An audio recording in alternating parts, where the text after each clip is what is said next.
इस मूवी की शुरुआत में हम एक शख्स को देखते हैं जिसका नाम फेडरा होता है।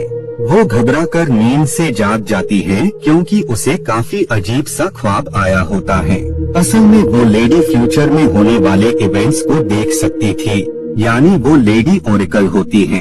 और ऐसे ही फ्यूचर में होने वाले इवेंट्स आज उसने देखे होते हैं। दरअसल काफी वक्त पहले जन्नत में जंग हुई थी, जिसमें जो उस जंग को जीत गए उन्हें गॉड्स बना दिया गया और उनके हिस्से में हमेशा के लिए जन्नत यानी हेवन आ गया। लेकिन जो उस वॉर में हार गए उन्हें टाइटन्स बनाकर हमेशा के लिए माउंटेन के दरमियान में कैद कर दिया गया। उस वॉर में एक वेपन भी होता है जो कि काफी ज्यादा पावरफुल होता है, जिसके पास भी बो होता था। वो असीम शक्तियों यानी ताकतों का मालिक बन जाता था।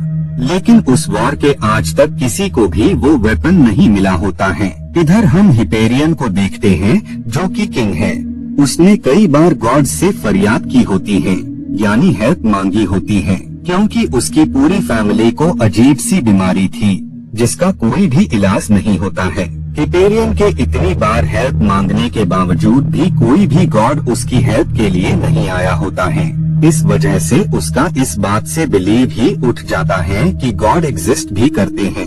बाद में हिपेरियन प्रिजन में कैद सारे टाइटन्स को आजाद करने का डिसाइड करता है ताकि वो टाइटन्स की हेल्प से पूरी दुनिया पर राज कर सके। लेकिन उन टाइटन्स को आजाद करने के लिए उन्हें उसी बो की जरूरत होती है, जिस वजह से वो उस ओरेकल लेडी को अपने साथ ले जाने का डिसाइड करता है ताकि उसके ड्रीम्स की हेल्प से बो की सर्च कर सके।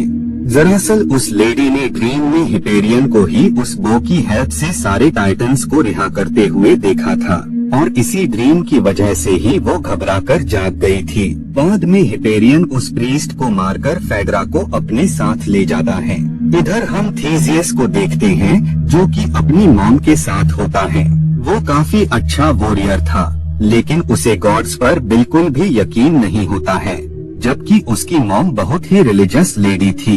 एक दिन कुछ सोल्जर विलेज में आकर ये अनाउंस करते हैं कि विलेज पर जल्द ही हिपेरियन और उसके सोल्जर अटैक करेंगे। इस वजह से हमें जल्द से जल्द विलेज को छोड़कर यहाँ से जाना होगा, जिस वजह से सारे विलेजर्स वहाँ से जाने लगते हैं। बाकियों के साथ थीसियस भी अपनी मॉम के साथ जाने लगता है।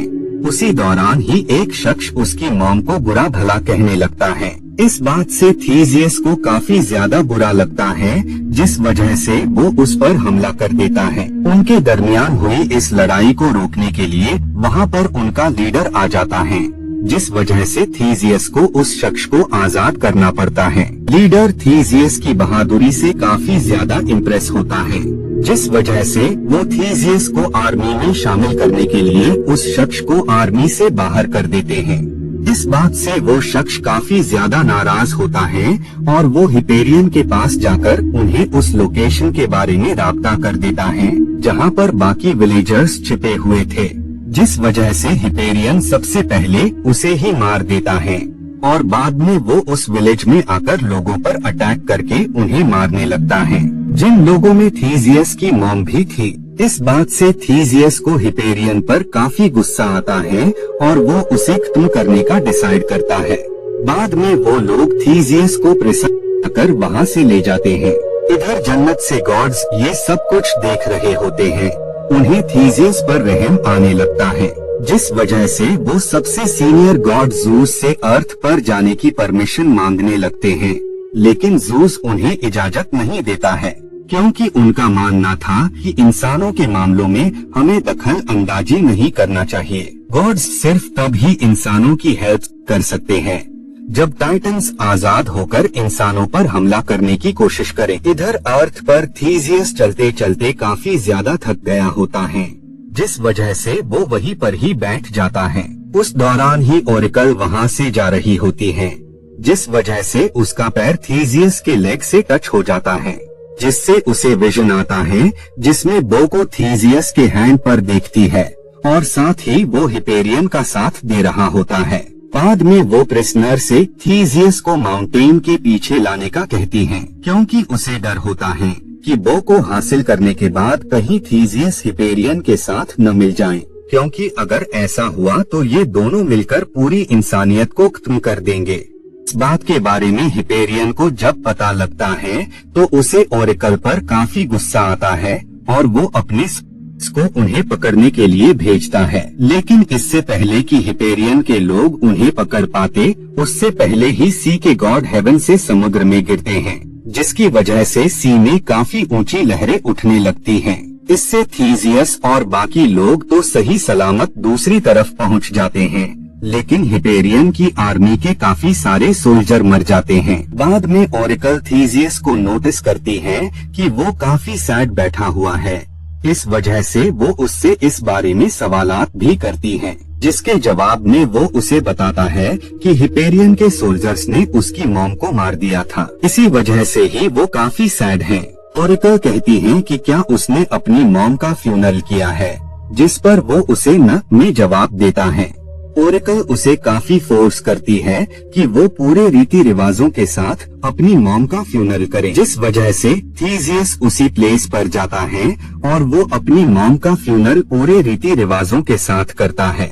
बाद में जब वो स्टोन पर हैमर से अटैक करता है तो उसे वहाँ पर काफी सालों से दफन पावरफुल वेपन बो मिल जाता है, जिसमें असीम शक्तियाँ होती हैं। उसी दौरान ही एक शख्स उस पर अटैक कर देता है, लेकिन जल्द ही थीसियस उस शख्स को मार देता है और बाद में वो गो को खींचता है, जिसमें खुद ब खुद ही एरो आ जाता है। उसे वो उन पर निशाना लगाता है। जितने लोग होते हैं उतने ही हिस्सों में टेयर कर उन्हें लगता है। बाद में ओरेकल उसके घावों को सही करने लगती है। इसी दौरान ही वो दोनों इंटीमेट हो जाते हैं, जिस वजह से ओरेकल की फ्यूचर देखने की एबिलिटी उससे छिन जाती है। इधर हिपेरियन उस वॉल को ब्रेक करके टाइटन्स को आजाद करना चाहता था। इसी वजह से वो ओरेकल की सिस्टर को बुल के अंदर रखकर आग लगा देता है, जिस वजह से उनकी काफी दर्दनाक मौत हो जाती है। ये देखकर ओरेकल और बाकी लोग काफी सैड होते हैं। इधर हिपेरियन को रोकने जन्नत से गॉड अर्थ पर आ जाते हैं और वो उन पर अटैक कर देते हैं। कुछ पलों बाद गॉड जूस भी अर्थ पर आ जाते हैं। वो बाकी गॉड से काफी नाराज होते हैं। इसी वजह से वो एक गॉड को भी मार देते हैं, क्योंकि उनका रूल था कि इंसानों के मामलों में हमें दखल अंदाजी नहीं करनी चाहिए। उसी दौरान हिपेरियन का डॉग बो को लेकर उसके पास आ जाता है और वो एरो की हेल्प से वॉल को ब्रेक कर देता है। इस वजह से थीसियस अपनी पूरी आर्मी के साथ मिलकर उसे रोकने का डिसाइड करता है, लेकिन इससे पहले ही वो बो की हेल्प से टाइटन्स को आजाद कर देता है। वहाँ पर थीसियस का दोस्त भी होता है, जो कि बो की हेल्प से उन पर अटैक कर रहा था, लेकिन वो लोग उसे मार देते हैं। टाइटन्स को आजाद होता हुआ देखकर गॉड अर्थ पर आ जाते हैं और अब गॉड्स और टाइटन्स के दरमियान फाइट स्टार्ट हो जाती है। दोनों ही लोग एक दूसरे पर काफी अटैक्स कर रहे होते हैं, लेकिन इस वॉर में काफी सारे गॉड मारे जाते हैं। इधर थीसियस उसे मारकर अपनी मॉम की डेथ का रिवेंज ले लेता है। ज़ूस उन टाइटन्स को खत्म करने के लिए पूरे के पूरे माउंटेन को ही गिरा देते हैं और वो घायल हुए गॉड्स और थीसियस को लेकर जन्नत चले जाते हैं, क्योंकि थीसियस की बहादुरी को देखते हुए उसे भी गॉड बनाने का डिसाइड किया जाता है। वक्त गुजरता जाता है और अब हम ओरेकल को देखते हैं, जिसका बेटा भी होता है। वो अपने डैड यानी थीसियस के किए हुए वर्क्स के बारे में रीड कर रहा होता है। उससे मिलने गॉड ज़ूस आते हैं। दरअसल उसके अंदर भी फ्यूचर को देखने की एबिलिटी होती है। इसी वजह से उसे फ्यूचर में कुछ इंसिडेंट्स नजर आते हैं, जहां अच्छाई और बुराई के दरमियान जंग हो रही होती है। और इसी के साथ ये मूवी यहीं पर एंड हो